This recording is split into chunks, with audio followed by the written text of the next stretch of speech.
Hi, good morning. So, magandang araw ulit sa ating lahat ng mga students of SOL.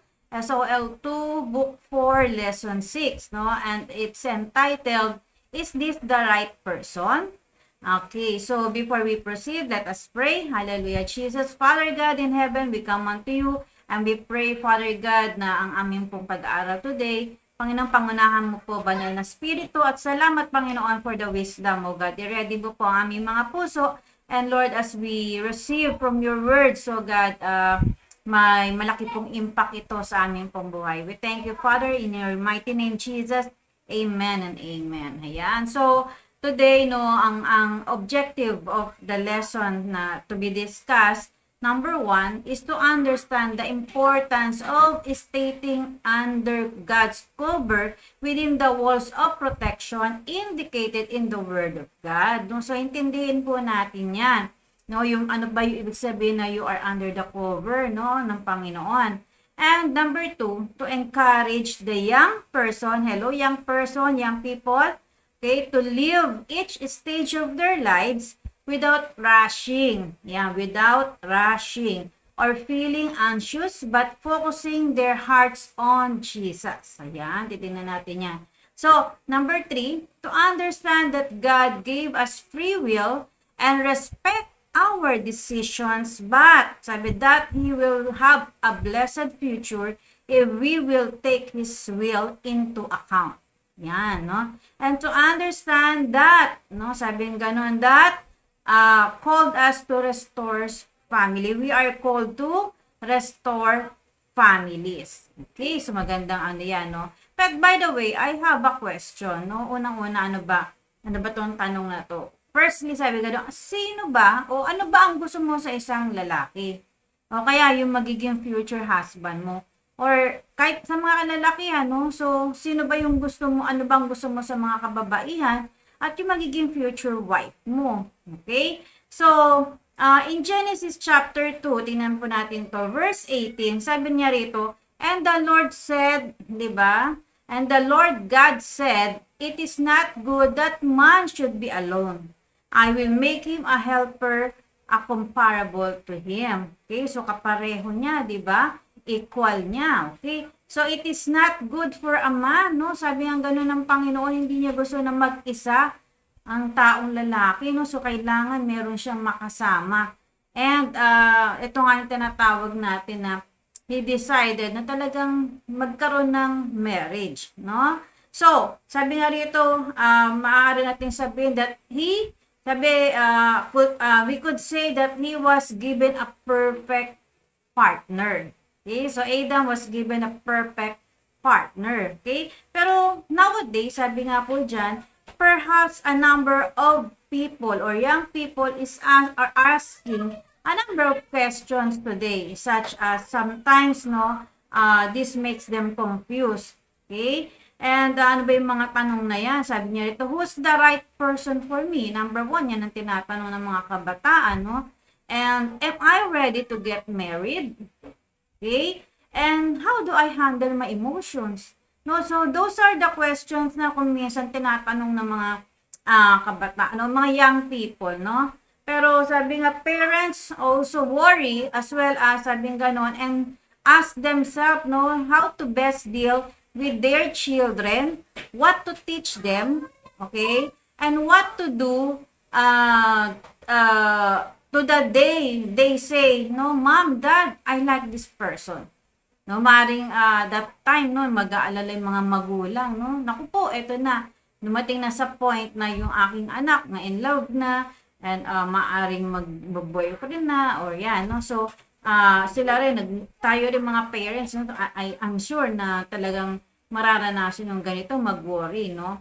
But sabi nga, what are the right and wrong ways of starting a relationship? Okay? Dito, we will find an example of people who did the right ways and who did not. Okay? And that's why we should understand God's message and ways for our lives today. Okay? So, intindihin po natin yan. Okay? Firstly, ang tanong ko nga, what are the right and wrong ways to of starting a relationship. Firstly, sabi ganon, the right kind of relationship. Okay? Sabi nga, we have a saying, no? Sabi, tell me who your friends are and I will tell you who you are. Okay? So, yan yung mga sinasabi nga, no? Kapag kayo mga kasama mo, yung mga barkada mo, no, ipakita mo lang yan, parang masasabi na what kind of people or person are you, no, dependent on the people na kasama mo. Okay, so we have case study here, or kaya meron tayong isang story dito na sa Bible, no, from the book of Genesis chapter 34. Nakita natin na merong isang kabataan dyan na tinuturo ng Bible that this younger named Dinah, okay, who was Jacob's daughter. Okay, she was loved, no, by her parents and by her siblings, no, sabi, who would look after her zealously. No, talagang bantay, no, nabantay itong babae na to na named Dinah. Okay, her parents given her parameters, limits, and principles. But, sadly, no, Dinah went out to see daughters of the land.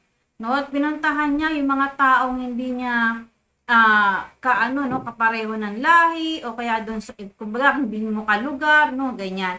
No, sabi, when Shechem, son of Hamor, the Hivite, prince of the country, saw her, no, ito ang malungkot, he took her and lay with her and violated her, and violated her. And that will be seen in the book of Genesis, no, chapter 34, 1 and 2. No, tingnan po natin ano ba yung makikita natin dito. The first thing we know about Dinah's life is that she don't need. Okay? Ibig sabihin, she formed a close relationship, no, a friendship that were not in her best interest with girls from Shechem, a completely pagan city, no. So wala tong sinasambang Diyos, no, mga pagano. Okay, so parang in our time, no, ito yung nakibarkada ka, no, nakipagmingle ka doon sa mga sorry to say, no, mga hindi sila mananampalataya, no, that's why napapasama yung buhay. Okay, parang ganun lang nangyayari if we will put the situation of Dinah, no, into today's situation. Okay, so sabi nito, a completely pagan city, no, mga talagang mga taong hindi nakakakilala sa Panginoon. And sabi nga, like Dinah, many young people may ask, why can't I be friends with that person? No, maaaring tatanungin mo, no, kung hindi ko man sila kapareho ng value, di ba ako pwede makipagkaibigan sa kanila? No, and the answer is that they will contaminate your life. Okay? And they will lead you to do the things that do not please the Lord.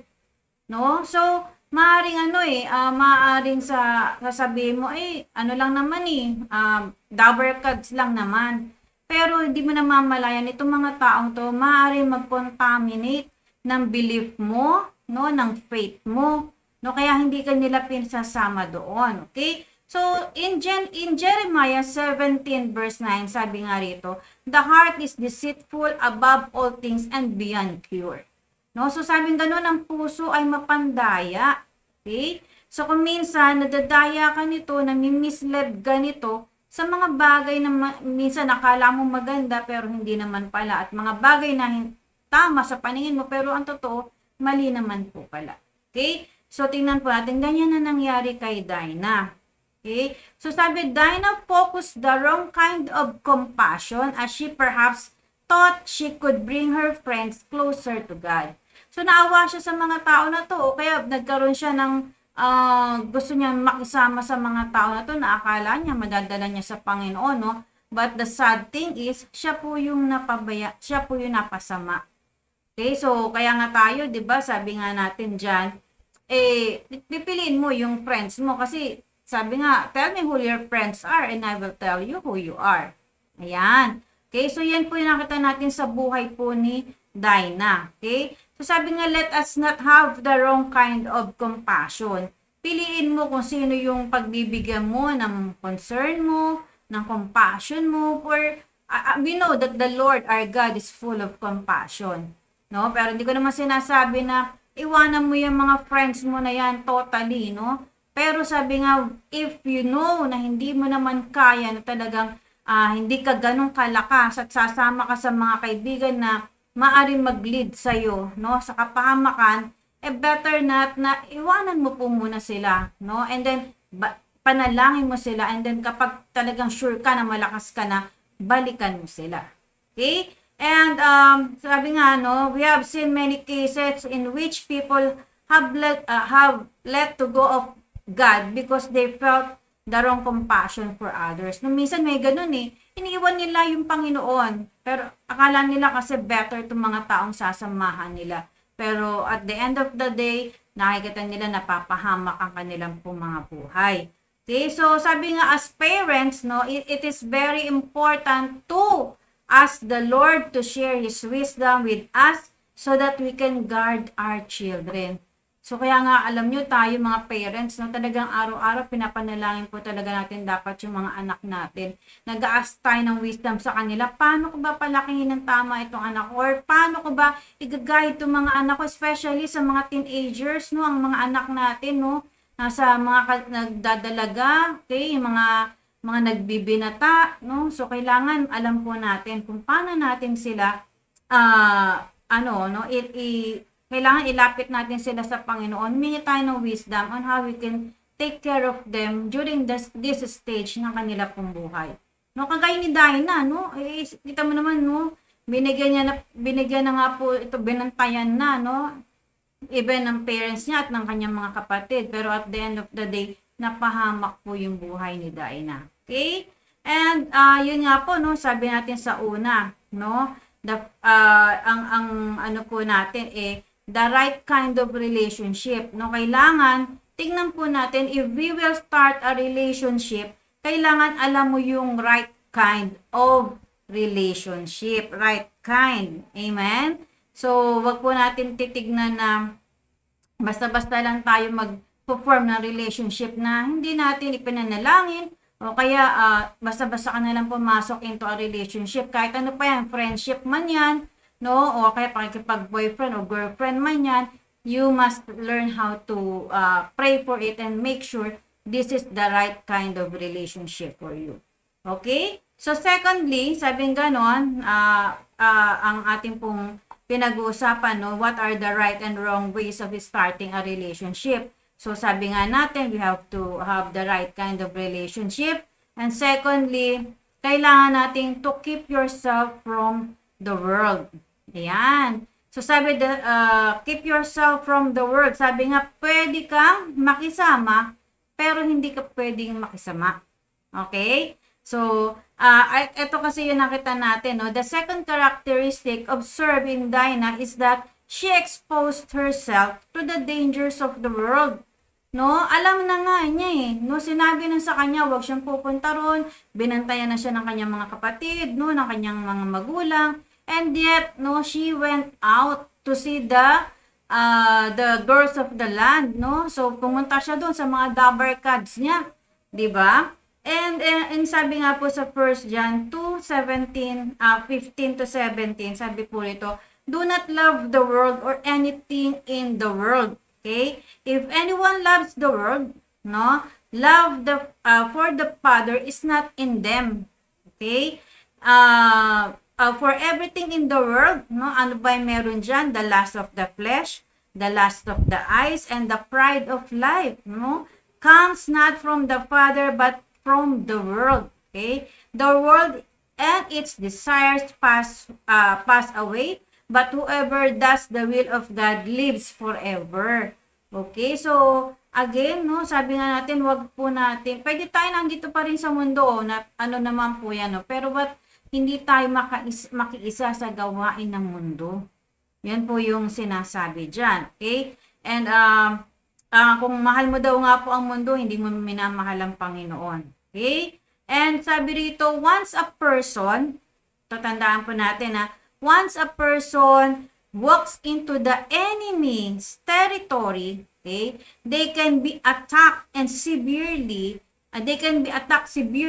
because of enemy is looking somebody to destroy. No? Kapag nawawala ka na doon sa covering ng Panginoon, nawawala ka na doon sa hedge of protection ng Panginoon, no? Anong nangyayari po ang kaaway? Ina-attack ka. And ang sabi nga, they can be attacked severely. Okay? Kasi bakit? Target yan ng kaaway. You see? No, ano ba yung tinatawag natin ditong covering, di ba? Sabi nga po rito, what is cover? Okay? It is the collection of values and principles that parents have given their children. It is the church that God had put in your lives. Okay? So, tingnan po natin, the collection of values and principles. You see? Diba ito yung mula palang pagkabata mo, no, na in-implant na sa'yo ng magulang mo, no, yung mga values na dapat nakalalakihan mo. And yet, no, kapag ka natuto kang lumabas, no, outside the covering, no, sabi nga, ina-attack ka ng kaaway. Bakit? Wala ka dun sa parameter na isinet para sa'yo. Okay? And the thing is, natututo ka na, no, sabi nga natin kanina, maaaring yung mga peer pressure, no? Yan, nakakuha ng kaibigan si Dinah na hindi niya naman mga kailangan. Okay? So, tingnan natin, yan yung mga principles and values na nilalagay sa atin ng ating mga magulang, no? And sabi nga, when we walk away, tandaan pa natin ito, when we walk away from his cover voluntarily, sabi, the enemy launches the kind of attacks that can destroy someone's life. Yun, no? Diba? Makikita natin na kapag ikaw voluntarily, no, nagmatigas ang ulo mo, nagmaldita ka sa magulang mo, no, umalis ka sa posisyon na dapat na nandoon ka, nababantayan ka ng magulang mo, no? Sabi nga ganun, yung kaaway, no? Sabi nga nun, the enemy launches the kind of attack, no, that can destroy you. Okay? So, tingnan po natin. So, tandaan po natin to. Remember this, no? The anointing to cover to overcome each temptations the world sends your way is within you. Okay? The anointing to overcome each temptation the world sends you, sabi ganon, it's within you. No? Kung ano man yung para makalayo ka doon sa mga bagay na binibigay ng mundong ito, nasa sayo na yan. No, especially nung bata ka pa, inimplanta ng magulang mo yan sa'yo, and nandun ka yung with covering ka ng presensya ng Diyos, no? Pero once na umalis ka, in that covering, no, lumayo ka, no, ikaw ay na-attack ng kaaway. Instead na ikaw ang maka-overcome, ikaw ang na-overcome ng enemy. And remember, the number one reason ng kaaway is to destroy you. Diba? Alam naman natin yan sa John 10:10 is to destroy you. Kaya dapat tandaan mo yan, no? Na nandyan sa'yo kung paano mo i-destroy yung gawain ng kaaway sa buhay mo. Okay? Next is that, sabi, the character that brings a person under cover is obedience. No? Sabi nga natin, napakalaki po talaga ng salitang obedience, no? Napakalaki pong bagay nito sa ating pong buhay. As sabi nga ganon, as this teaches us parameters, principles, and how to do things the right way. Diba? Yung pagiging obedience natin, ito yung nagtuturo sa atin kung paano natin gagawin ng mga bagay-bagay na tama. Okay? Kung hindi ka marunong sumunod at sinusunod mo yung sarili mo, expect talaga na may mga bagay na hindi maganda na maaaring mangyari sa'yo because lumalayo ka dun sa covering ng Panginoon sa buhay mo. Okay? And take note, no? Sabi nga no, one should make a decision to be an obedient person to God and His Word. Okay? Knowing that that He always wants the best for us. Tandaan mo, no, na kapag tayo ay tinuturuan at kapag tayo ay tinuturuan sumunod, no, ibig sabihin nito, gusto ng Panginoon maranasan mo all the best, no, na mararanasan mo sa iyong buhay. Okay, pero kung aalis ka nga dyan, no, sabi nga pong ganun, makaka-experience tayo ng hindi maganda. Okay? So sabi, nevertheless, it is important to listen to our parents. Remember that. Parents' advice as well as our spiritual parents and our leaders. Okay? So kung sumusunod ka sa magulang mo, sundin mo rin dapat daw yung yung spiritual leaders na nilagay sa iyo sa buhay mo ng Panginoon. Kung saan ka man naroon ngayon, na meron nagtitaker sa iyo, spiritual leaders, hindi nagkamali ang Diyos, na nilagay ka niya dyan. Okay? Nilagay niya yung mga tao na yan para ma-lead ka sa tamang buhay. Okay? And sabi, the person that God placed you, no, they will guide you. Okay? So, kaya tandaan natin, being obedient is important. Sabi nga in Hebrews 13 verse 17, sabi, have confidence in your leaders, okay, and submit to their authority because they keep watch over you, no? Your parents keep watching over you, your leaders keep watching over you, no? So, sabi nga, as those who give, as those who must give an account. So, sabi nga nun, do this as their work will be a joy, not a burden, for that would be of no benefit to you. Kasi ganito halimbawa, hindi mo sinunod yung spiritual parents mo, o kaya yung mismong parents mo, no? 'Di ba sabi nga ganoon, mahirap doon sa mga leaders mo, no? Nagiging burden pa sa kanila instead na joy ang serving, no? Ang pagte-take care sa iyo, pero nagiging mabigat, no?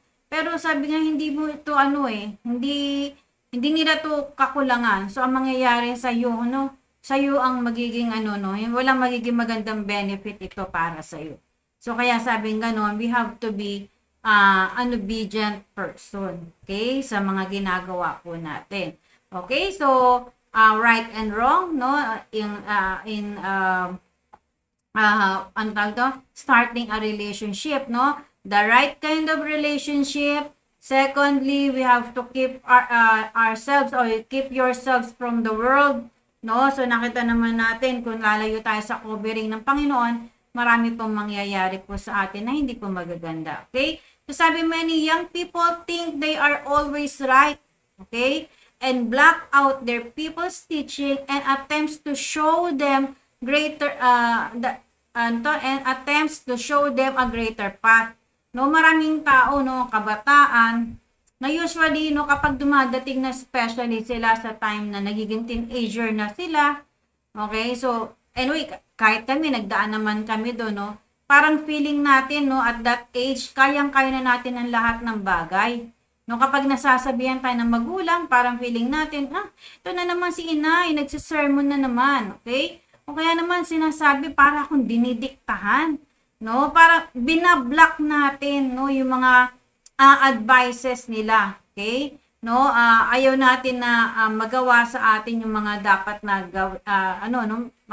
hindi natin sinusunod yung mga sinasabi sa atin. So, hindi po tayo hindi po tayo nagkakaroon ng magandang benepisyo in our lives, no? Mahihirapan po tayo doon, okay? So, tingnan po natin, we have to submit with our leaders, no? We have to submit with those who are having authority over life, no? Yung mga magulang natin na binigay sa atin, kailangan maging obedient tayo sa kanila.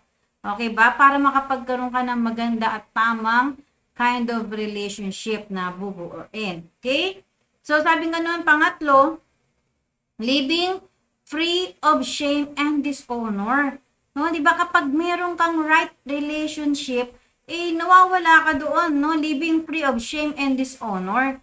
Kasi nga kung titingnan natin, 'di ba, si Dinah, sabi nga gano'n, binantayan siya ng kanyang mga magulang, even ng kanyang mga kapatid. But she went out, no, and to see the ladies of the land. So ano nangyari sa kanya, 'di ba? Na-rape, 'di ba? Hindi ko na pagagandahin pa yung no. So sa pag-alis niya, no, pag-alis niya doon sa yung pangangalaga ng kanyang mga magulang at ng kanyang mga kapatid, ano nangyari sa kanya? Na-rape siya. Okay? So, hindi po maganda 'yun, 'di ba? So, napahamak yung buhay niya. Parang kunyari, tayo, halimbawa mo, ayaw kang paalisan ng magulang mo. Pero ang ginawa mo, tumakas ka. And then, sa pagtakas mo, may nangyari sa'yo. No? Maaring, yun nga, katulad yan, na-rape, no? So, mahirap yan. O kaya, basta yung something na mapapahamak ka, di ba, pag meron kang, magiging, minsan may consequences na habang buhay mo nang dadalhin. Pero dito, kapag ka talaga ginawa mo, yung pag ng relationship na tama, sabing gano'n, meron kang living free of shame and dishonor kind of life. Okay? Sabi dito, by not following the values that were established, sabi nga doon, Dinah was out to shame and dishonored. Okay? So, anong ginawa niya? Not following the values that were established upon her life. No, ano nangyari sa kanya? Naranasan niya yung mapaya, okay? Ma-dishonor, okay? And she also experienced grief and went through something that nobody would want to experience. 'Di ba? Kapag ikaw na-rape ka ba, meron ka pa bang mukha na ihaharap o kaya halimbawa mo no, hindi ka man na-rape pero you went out of the way of your parents, no? Nakipag-boyfriend ka ng maaga o kaya talagang nakibarkada ka sa hindi tamang tao, no? Anong nangyari sa iyo sa pakipag-boyfriend mo, nabuntis ka, very very young age, no? May magagawa ka pa ba doon? Maganda pa ba yung magiging buhay mo? O kaya lahat ng bisyo natutuhan mo. And then doon sa pagbibisyo mo, napaya ka, no? Na-iskandalo ka. No, ayan, habang buhay mo na may experience yan, hindi mo na maaalis sa isipan mo yan. Okay? Pero, napakabuti ng Panginoon, no? Kasi you are here at you are being taught of having a relationship na tama, no? Mag-i-start ka ng relationship na with the guidance of the Holy Spirit, no? Mamaya, anayin po natin yan. So, sa buhay ni Dinah, no? Sabi nga nun, she experienced much grief and went through something that nobody would want to experience. And also, sabi nga nung, all suffering was a direct consequences of ignoring the limits of outlined at home. Okay? So, yung mga ginawa na to, no, yung direct consequences, no, kasi inignore niya. Okay? Inignore niya kung ano man yung mga ginawa ng magulang niyang rules and regulation at home. Okay? So, napakaano po niya, no? Hindi po maganda na maranasan po yan ng mga kabataan. Kaya nga po ngayon, no, tinuturo po natin to. Tandaan po natin, it is necessary for each young person to learn to guard the purity and integrity in their hearts. Okay? So, minsan, ang gagawin kasi ng mga kabataan, no, nakakalungkot. Minsan, ngayon, buti nga ngayon, medyo dahil online classes kayo, no? Hindi kayo lumalabas. Pero nung nakakalabas pa, no, instead na gagawa ng assignment o kaya gagawa ng group project, iba pala yung ginagawang group project. Sorry to say, no? Instead na papasok sa eskwelahan, pag uwi, late na late, yung pala may dinaanang hindi maganda. Okay? So, at the end of the day, so marami po ako na observe ng mga kabataan na ganyan. And sad to say, even sa mga kabataan natin before, 'di ba? Ginaid mo, okay? Tinuturuan ng mga magulang. Sad to say, maririnig mo sa kanila, hindi umuwi ang mga bata, hindi pala at the end of the day, ngayon malalaman na lang natin, no? Nagpapamilya sila at their early age. O kaya naman yung iba naging addict, no? Bakit? Kasi umaalis sila doon sa sa guidance, no, na ginawa ng magulang at ang sabi nga, hindi nila gina-guard yung kanilang purity and integrity in their hearts. Okay? So, magsisinungaling, hanggat makakalusot, magsisinungaling, at kapag nabubuko, mapapagalitan, magagalit pa. Okay? So, hindi natin again, halimbawa, just in case, nangyari naman po ito sa ating mga buhay, hindi natin kinokondem, no? But pinapaunawa natin, ito yung mga bagay na maaring maranasan o kaya talagang mangyayari no kapag nagdi-disobey tayo. And because we love our family, we love the people na tinuturuan po natin, we're here, no? Andito tayo to guide them, okay? And to make their lives better, okay? So sabi nga, etong story ni Dinah, no? Sabi, o ni Dinah, sabi nga nun, this is a very serious matter, okay? Dinah teaches us a great deal, okay? So, tandaan natin, especially na ng mga kabataang nakikinig no at nag-aaral no so may mga kabataan tayo na nag-aaral ng SOL. Actually napaka-blessed nyo nga no dahil meron nag-guide sa inyo. Okay? So ang role naman natin is to teach other young people no na talagang lampasan nila yung stage na maaaring mapahamak yung buhay nila no. So tayo ngayon hindi lang naman tayo makikinig tayo yung mga future leaders no na magtuturo sa kanila ng lahat ng ito.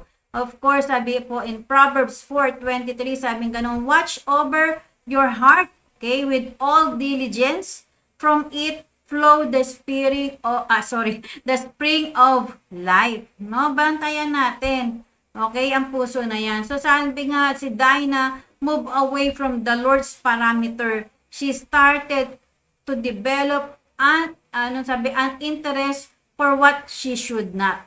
So, hindi naman importante sa kanya to pero yun nga po yung ginawa niya. And she began to look at the things happening far away from the protections offered at home, and in the end, she experienced much grief. No? So, nakakalungkot po ang nangyari sa kanya. Kasi umalis siya, lumabas siya doon, hindi niya ginard ang kanyang puso. Pero sabi nga, if you will be an obedient young people, no, you will live free of shame and dishonor kind of life. No, so yan yung number 3 natin. Living free of shame and dishonor. Okay? Yeah. Okay. So, sabi dito, God wants to bless each young person, okay? And He does so when they remain under His covering or cover, no? Sabi nga nun, the Lord had lifted up wall of protection around the lives of the young people, and it is fundamental that they stay within those walls. Okay? If they do so, sabi, He will bless them greatly. No, gustong-gusto ng Panginoon na pagpalain kayo mga young people. O kaya yung mga anak natin, no, na andyan, na nasa stage ng ganitong stage, no? So, if i-remind natin sila na gusto silang pagpalain ng Panginoon. And if, sabi nga, hindi sila aalis dun sa wall of protection ng Panginoon na yan, that, sabi nga ganun, they will be blessed. The Lord will bless them greatly. Okay? And sabi nga, tandaan nyo po ito, pwede nyo po itong sabihin sa inyong mga anak, no? Sa inyong mga apo, at kayong mga young people na nandito ngayon, remember this. Do not give your heart to someone so easily without a word from God. Ayan. So, napaka-bless nyo, no? Dahil nalalaman nyo itong mga basic na to na dapat nating gawin. Again, do not give your heart to someone so easily without a word from the Lord. Okay? So, lagi nating hahanapan ng salita na eto ba yung para sa akin? Sabi nga, is this the man for me? Is this is He the one for me? No? Kapag wala po kayo na-receive from the Lord, huwag mo pong basta-basta ibibigay ang puso mo sa taong yan. Okay? So, number 4, sabi rito, knowing how to wait God's timing. Yan. Sa mga kabataan, no, napakagandang ituro nito. Actually, yung God's timing, lahat naman tayo applicable sa atin ito. No? So, pero with this lesson, no, sabi, many young people like Dinah, no, sabi, let themselves carried away by loneliness, sadness, and even by their friends. No? Ito yung sinasabi ko ng peer pressure. Okay? O kaya naman, dahil akala mo masaya kasama itong mga kaibigan mo na to, nagstay ka with them. No? Kahit na sabi nga, nagba-violate sa values na itinalaga sa'yo ng magulang mo, no, na tinuro sa'yo, pero because para kang, nakawala. No, freedom, no? Yan mga usually yung inaano, pero ang sinasabi, no, pero yung pala at the end of the day, wrong sets of friends pala yung nasamahan. Okay? So sabi nga nun, they do not wait for God's timing, no? Tingnan mo nga si Adam, sabi nga nun, Adam spent some time on his own and knew how to wait upon his creator. 'Di ba? Kung si Adam ay nag-antay, no? So tamang ano, no, tamang tao. So ganun din tayo kung tayo mag-aantay, I believe na tamang tao ang ibibigay ng Panginoon. Okay? So, sabi nga what are the benefits of waiting for God's timing? Tingnan po natin. No, firstly, sabi nga waiting allow us to work on the foundation. Ano ba yung foundation na yan? Our character in God. Okay? So, yung foundation, sabi nga we make sure to work on the foundation of our life while you wait for God's blessing. So, ano ba yung foundation? Di ba? Alam naman natin, no? Especially now, tayo mga nag-PID sa ano natin, sa mga taong pinipid natin, yung 4X, di ba? Ano nga yung 4X na yan? Family, also foundation, family, finances, at saka formation. No?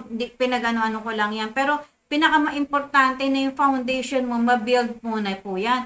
Yung relationship mo sa Diyos, yung pananalangin mo, yung devotion mo, yun yung mga foundation na dapat na nabibuild sa atin. So, kaya nga, that's why yung character mo is like the character of God. Okay? So, sabi nga many young people who God wants to bless romantically, no? But, sabi nga due to lack of character, okay, they fail or miss an opportunity. Yun yung malungkot, no? Dahil ang Panginoon, gusto ka i-bless ng Panginoon romantically, no? Yung taong makakasama mo in your life, gusto ng Panginoon, right person ang makakasama mo, pero hindi ka nag-antay. And yung lack of character or standards, okay, na sineset dapat mo sa buhay mo, hindi yun ang sinunod mo, so nag-fail ka, no, you miss the opportunity of being blessed by the Lord na magkaroon ng magandang relationship. Okay, so tingnan po natin yan. Be very cautious about that. Okay, so sabi nito, we have to learn from this, no, success occurs when we are ready to take hold of an opportunity. Okay, so sabi ganun, unahin mo muna ang pinagagawa ni Lord sa'yo. No, sundin mo muna yung pinagagawa ng Panginoon sa'yo, okay? Para hindi ka napapahamak. Sundin mo muna yung sinasabi ng magulang mo, anak, huwag ka muna mag-boyfriend, no? 13 ka pa lang. Yung iba nga 12 years old, no? 13, no? Hindi pa yan yung time. Hindi ang pag-boyfriend, yan yung time ng pag-aaral. Okay, so may time ka na para mag-aral at may time ka na para magtrabaho at magkakaroon ka rin ng time para mag-asawa. Pero in 13, 14, 15, hindi pa yung time na pakikipag-boyfriend. No, we know that because kami, yung life namin dati, nakita rin namin no, na hindi maganda mag-boyfriend ka ng maaga. Okay? So, pangalawa, sabi nga natin kanina, una, waiting allow us to work on the foundation or our character in God. Secondly, sabi nga nung waiting on God gives us necessary strength to achieve His promises. Okay? So, actually, in nowadays situation, no, sa lipunan, no, so sabi, the current generation wants things the quick and easy ways, and so waiting can seem unbearable, no? Parang sa kanila, gusto nila, kumbaga, instant, no? Sabi nga ni Pastora Angie nung nakaraang Friday, no, na sa leadership, meron lang nag-text dun sa isang young people, ang sabi sa kanya, Pastora, nag-text siya. Anong sabi? Hello. Oh, tapos, alam ko may gusto siya sa akin. Ha? Paano mo nalaman na may gusto siya? Nag-hello lang. Sabi niya, feel ko. Diba? Nag-hello lang sa chat o sa text. Sasabi mo, feel mo, may gusto siya sa akin. Malay mo naman kung wrong sent yun. Diba? So parang gusto ng mga instant relation, quick relation, easy relationship, no? So parang sa kanila yung waiting is unbearable. 'Di ba nakakatawa, no? Pero syempre, of course, ang kaaway kikilitiin po talaga yung emotion ng mga kabataan. No? Kikilitiin po yan. Okay? So, sabi, the Lord will bless your waiting, but He will test first your heart. No? Test ng Panginoon yung puso mo kung talagang marunong ka ba mag-antay. Okay? So, ang gagawin po natin, of course, be sure that you must have the strength like Sarah as an example. Sabi nga, did in order to reach God's promises in your life, no? Kagaya ni Sarah na talagang nag-antay. Imagine mo, ilang taon nga magkaanak si si Sarah, 'di ba? Okay? So, tayo rin dapat meron tayong ganung klase ng strength. No, Lord, na it's not my time. It should be your time, no? I must follow. I must follow. Sorry po. Okay? So, sabi, waiting on God gives us necessary strength to achieve His promises. Okay? So, mag-antay lang tayo. Huwag tayong magmamadali. Huwag natin, yung mga instant relationship, no? Huwag kang mag-hi lang, tumingin lang sa'yo. Gusto mo na, no? Mag-chat. Actually, alam nyo, tatawa nga ako kahit sa showbiz nga, no? Nagulat kami ng pagkatapos itong medyo lumuwag-luwag na yung pandemic, no? Nagulat kami, ang dami mga artista na biglang lumabas, may mga anak na. Nagulat kami within pandemic, no? Sabi, ang dami nagka-boyfriend. Bakit? Naka-online palagi, no? Tapos pagkatapos akala mo nag-aaral, yung pala online, busy pagdating ng panahon, eto nakita mo may boyfriend, girlfriend na, no? So ganun na lang ang mga nangyayari, no? So bilang mga kabataan na may takot sa Diyos, no? Dapat maging halimbawa tayo, maging example kayo sa mga kabataan ngayon. Okay? So sabi dito pangatlo, waiting leads to obedience. Okay? So sabi nga Abraham received his calling and became so obedient. No, nung matanggap ni Abraham yung kanyang calling, ito yung nag-lead sa kanya para sundin niya lalo ang Panginoon, no? So sa ating buhay, tayo po ay tinawag ng Panginoon. Of course, every one of us were called by God. Okay, pero meron syempre mga special calling sa atin, no?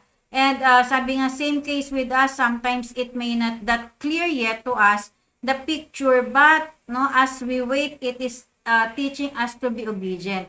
Maring sa buhay mo may mga sinasabi ang Panginoon na hindi pa ngayon naman clear, no? O kaya unti-unti may gustong pagawa sa iyo ang Panginoon. But because talaga nag-aantay ka sa Panginoon, ano bang gusto mong gawin dito, Lord? No? At nag-aantay ka ng revelation niya. At kapag na-receive mo yan, no, naglilid ito para sundin mo lalo ang Panginoon. Kasi alam mo, yung gagawin mo comes from the Lord. Okay? And even, sabi nga, in getting into a relationship, we wait in obedience. No? Huwag tayong magmamadali. Huwag tayong susugod na lang. No? Baka kasi pagka hindi na ako pansinin ito, no? Huwag tayong mag-isip ng gano'n, no?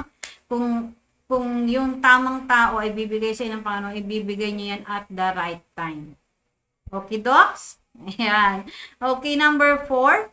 Sabi, waiting helps us to be less attached and more open to change. Okay? So, the Christian life is full of emotions. Okay? We can prove to ourselves that God's ways are higher than our own. Okay? Totoo naman po yan in Isaiah 55 verse 9, di ba? Sabi nga, your ways is higher than our ways, your thoughts is higher than our thoughts. Okay? And kaya nga sabi, kung anong sinasabi sa iyo ni Lord, na kunyari mo, meron kang nakitang tao, no, na maaaring piniisip mo, siya na ba? No, pero sabi sa iyo ng Panginoon, hindi yan anak.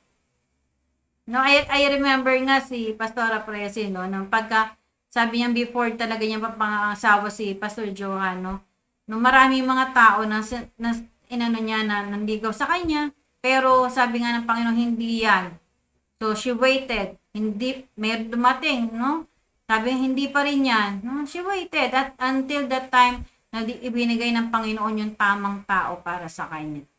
Okay? Ako hindi ko kasi masasabi na I waited kasi nung hindi ko pa alam tong mga ganitong klase ng sitwasyon, no, nung ako po ay nag-boyfriend, nag-girlfriend, no, at napangasawa ko yung aking asawa, no, pero I believe na ang Panginoon na nagtatama po ng buhay. Okay? So, I believe in my heart, no, hindi nagkamali ang Panginoon sa binigay niya po sa akin. Okay?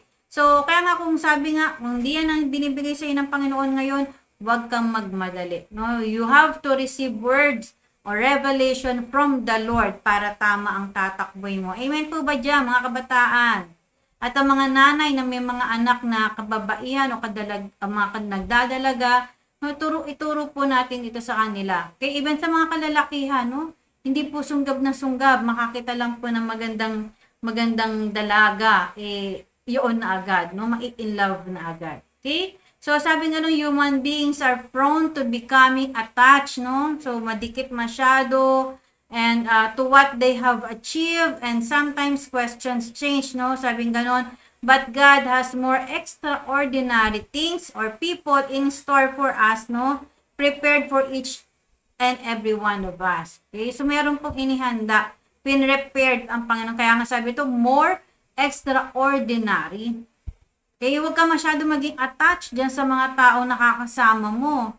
No? So, baka mamaya because of to attachment, no, hindi naman yun yung tamang tao na develop lang, no, pero hindi pala yung binigay ng Panginoon sa'yo, magkakamali ka at the end of the day, makakaranas ka ng problema. Okay, so, so, wag nga po tayo masyadong maging too attached, no, doon sa mga bagay na meron tayo or kahit doon sa mga taong kasama natin. Okay, so of course, I'm talking about na sa mga opposite sex, no? Yan. Okay, so sabi nga we should cultivate an open heart and try to understand God's will.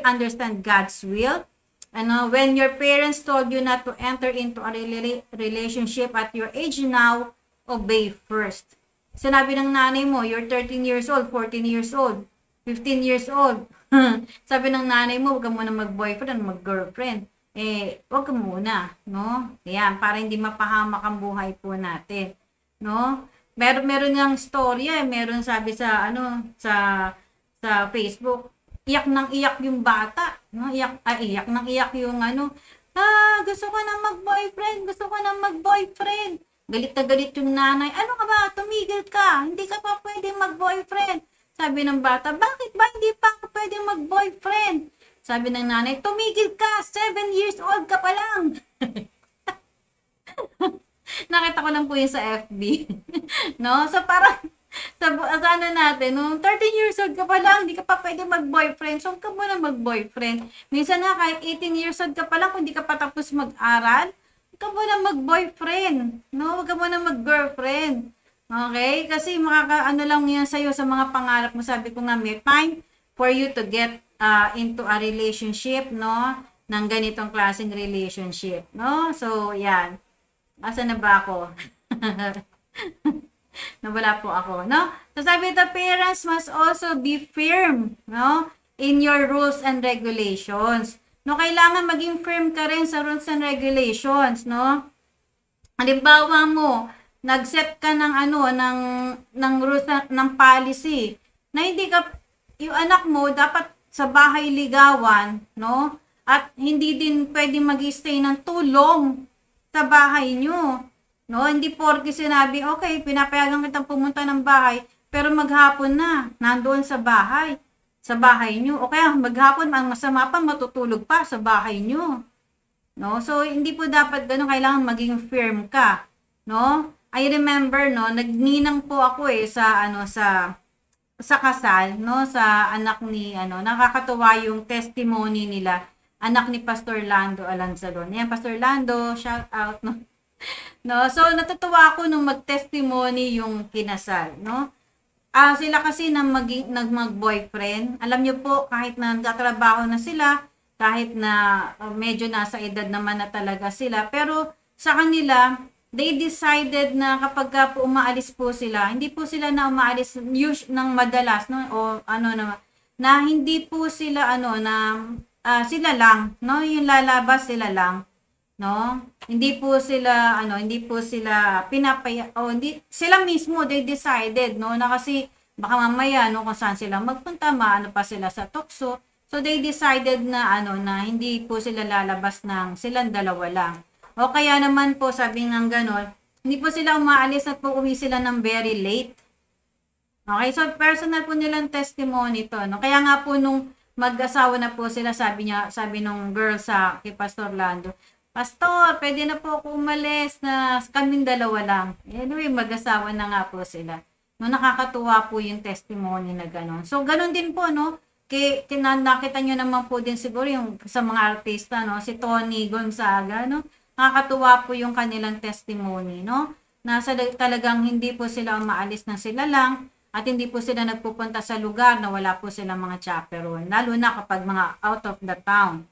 No? Out of town, I mean, no? So, tignan po natin. So, parents, you must be, firm in your rules and regulations, no? Kapag walang tao sa bahay, huwag papuntahin yung boyfriend.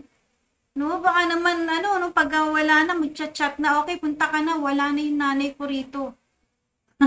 So, yun po, no? So, dapat tayo po, maging firm po tayong mga magulang sa mga ganyang rules and regulation. And sabi nga, if we need to let go of something, we should do it because it contributes to our well-being, no? Halimbawa mo yung taong yan, sinabi sa'yo ng Panginoon, hindi yan para sa'yo, no?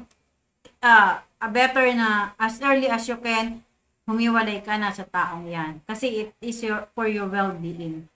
Okay, docs? Ayan. Okay, so, yan po yung pang-apat natin. Waiting helps us to be less attached and be more open to change. Okay, and lastly, sabi nga ganon, waiting shows us God's faithfulness. Okay?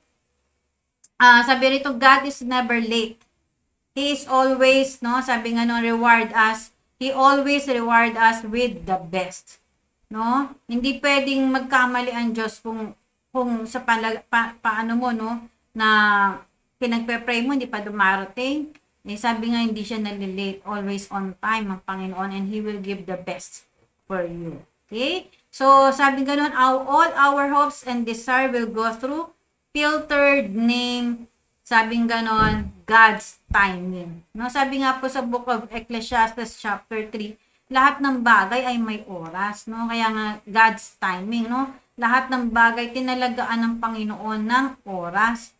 Kaya po yung God's timing is God's perfect time. Okay? So wag po tayong magmadali. Lahat po 'yan ibibigay sa inyo ng Panginoon at the right time. Okay? So, sa ating pong pagtatapos ngayon, in our conclusion for today, sabi, before meeting Eve, Adam was working in the paradise. Okay, so ano pong ginawa ni Adam? Hindi po siya pinag-asawa agad ng Panginoon, no? He worked first in the paradise, no? Gumawa muna siya, no? Nagtrabaho muna siya. So, ganun din po sa buhay natin, no? Kung halimbawa mo, tapos ka na mag-aral, magtrabaho ka muna, no? Tumulong ka muna din sa magulang mo, although ang magulang naman hindi yan magre-require, no?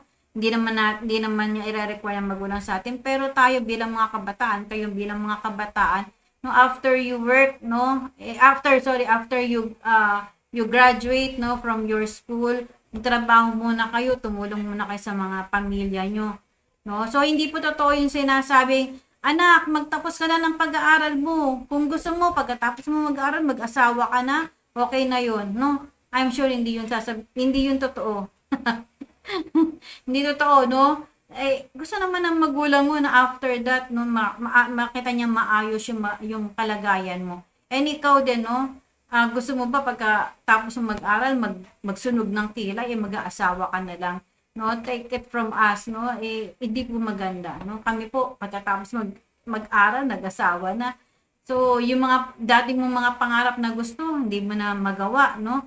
Pero praise the Lord dahil inayos ng Panginoon yung mga buhay po namin. Kung ako personally, inayos ng Panginoon yung buhay ko. Okay? So, pero pag sinabi nga huwag ka muna mag-asawa. Okay? Magtrabaho ka muna. Sabi nga, so, mga young people and leaders, sabi nga, you should work on the garden God has given you. Ano ba yung mga garden na yan? So, sabi nga gano'n, you work for your calling, no? Sabi nga gano'n, do it first. Ano ba ang purpose mo? Ano ba yung gustong gawin mo? Ano ba yung gusto ng Panginoon na gawin mo?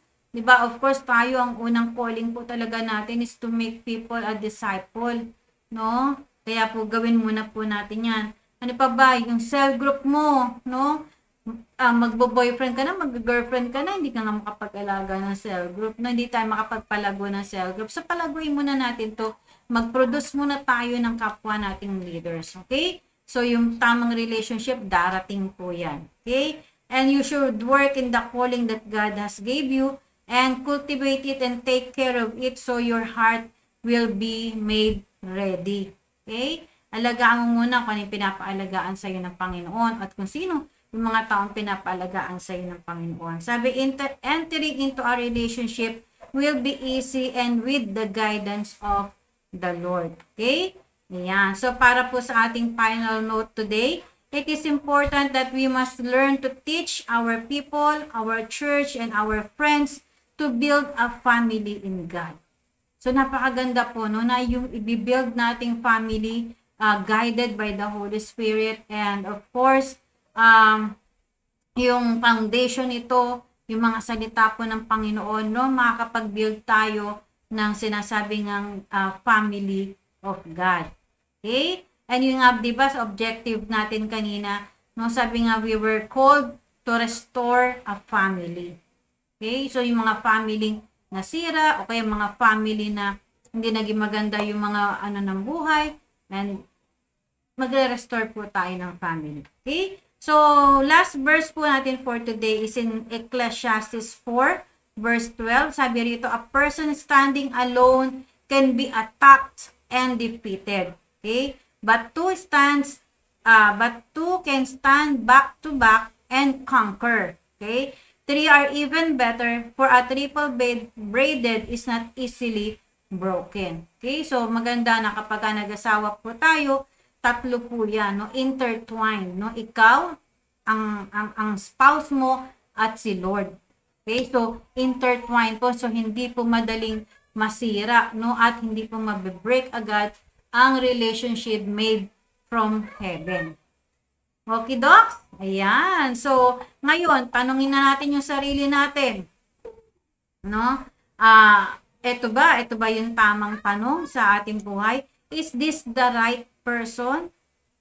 Yan. So, if you answer yes, no, and you have assurance from the Lord, no, wala namang pwedeng pumigil sa inyo. No, basta as long as alam mo, you were guided by the Holy Spirit and you receive yung definite words, no, na binigay sa ng Panginoon, you can go on and make a family yung build up by the words of God. No, build in the foundation of the word of God. Okay? So yan po, no? So that's the lesson 6 for today para po sa ating SOL2 book 4. So I hope you learned something and I hope na ma-share natin to sa iba, and as we go on, and I believe, no, na sa ating pong sambahan, no, sa Glaugo, yung mga kabataan natin, no, talagang magbubuhay na po sila ngayon ng tama, no? Praise the Lord, dahil natututuhan po natin itong mga bagay na ito.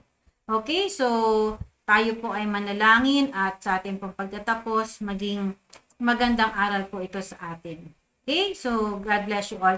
Lord, marami pong salamat, Panginoon, sa oras na ito, na naunawaan namin, Panginoon, ano bang kahalagahan that we stay under your covering, Father God, of your protection and your word of God, Panginoon.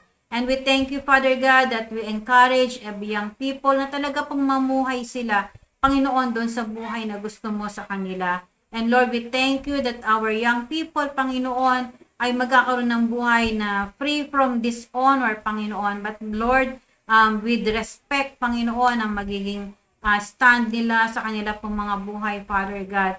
And salamat, Panginoon, na we will build more family, Panginoon, na talaga pong pinangungunahan mo, Father God. Lord, marami pong salamat. Ikaw po ang manguna sa bawat relationship, Panginoon, na lalakaran ng mga Glaugo people, Panginoon. At salamat sa mga estudyante na ngayon, Panginoon, na magiging foundation nila sa pag-build ng isang relationship, Panginoon, yung mga salita mo. Thank you, Father God, and thank you, Holy Spirit, for your guidance. And we give you praise and honor. In Jesus' name we pray. Amen and amen. Thank you. God bless you all.